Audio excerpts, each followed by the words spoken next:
Hello, my fellow bass fiends. For all intents and purposes, my name is Cube Steak, artist of the mixed media variety, and today we take a fun, brief look at Corsair's HS60 set of headphones and decide if its haptic bass feature is more than just a gimmick, making for either an immersive element or a headache-inducing mishmash of cranium-chattering audio Armageddon. Well, we'll talk a bit about the HS60s. We'll also discuss what to look for in a pair of headphones with special features like haptics.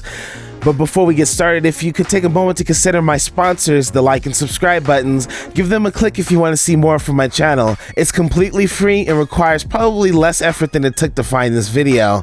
Thank you in advance for your support, and without further ado, let's get on with the show.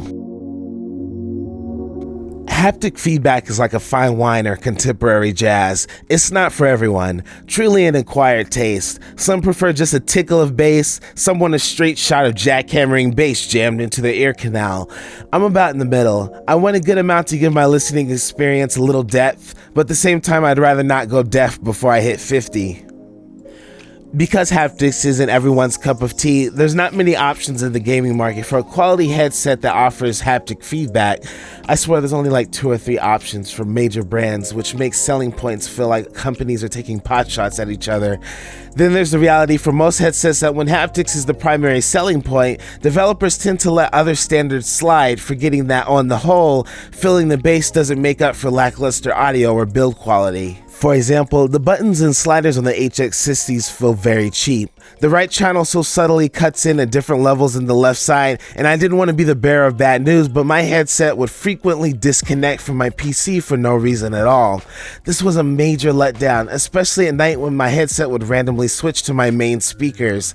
If it weren't for those problems, I say the build quality of the HS60s is pretty good.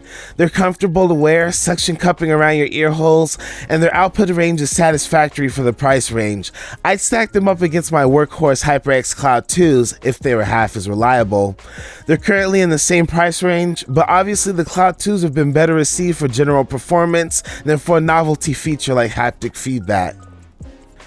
But if you're like me, you absolutely have to have the bass. I would venture outside of the gaming market for a pair of consumer headphones that satisfy your needs. Sure, most people may find consumer headphones inconvenient for gaming because of their lack of attached or detachable microphones or surround sound features, but if you're like me and your listening experience extends beyond gaming, you may be in the market for a high quality pair of consumer headphones. A little research reveals that consumer-grade headphones, or normal headphones you may buy from music or movies, actually have a greater dynamic range than most gaming headsets that focus on immersive sound through surround sound features. By dynamic range, I mean the bass doesn't muddy up the other channels, and the clarity of the mids and highs are held intact.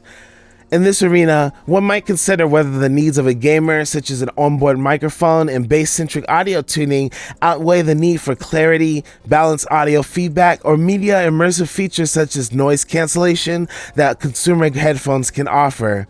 That said, the HS60s feature the IQ application, which provides an equalizer so you can fine-tune your listening experience given different scenarios. To my surprise, I find that this feature was effective enough. As a bass head, I'm not bothered by headsets that lean toward the bass-heavy end of the spectrum, but at the same time, I want some clarity in the mids and highs. The IQ EQ helped personalize my listening experience, and while it doesn't perfectly clean up the mids and highs, this headset still gets props from me for adding this feature. For casual gaming, this headset is a fun novelty. Personally, I never actually used the surround sound features of my headsets until I bought this pair for testing. When the darn things worked properly, it truly did liven up my gaming experience, and the bass boost was the cherry on top. I won't lie, with a gaming headset, nothing can match being able to hear the footsteps of your enemy just around the corner, or the rumble of a grenade lobbed just feet from your position.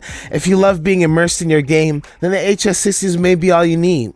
For the more hardcore users who love haptics and bunk with both music and gaming as part-time lovers, I say save up for a headset that has been better tuned for various needs. I love my Skull Candy Crushers, which have devastating levels of bass and clarity. I still have to try the Razer's Nari wireless haptic headset, which costs a bit more than the HS60s, but has more features like 7.1 surround sound and THX audio support. If you'd like to hear my thoughts on those headsets, let me know in the comments below.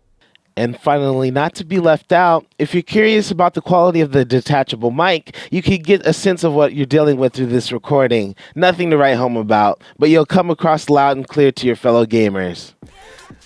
With all that said and done, I'd like to thank you all so very much for watching. Let me know in the comments below if you're into haptic feedback or if you find it to be just another marketing gimmick. If you could leave a like or even subscribe for more tech reviews and gaming, it'd be greatly appreciated. Thanks again for watching and Godspeed your return.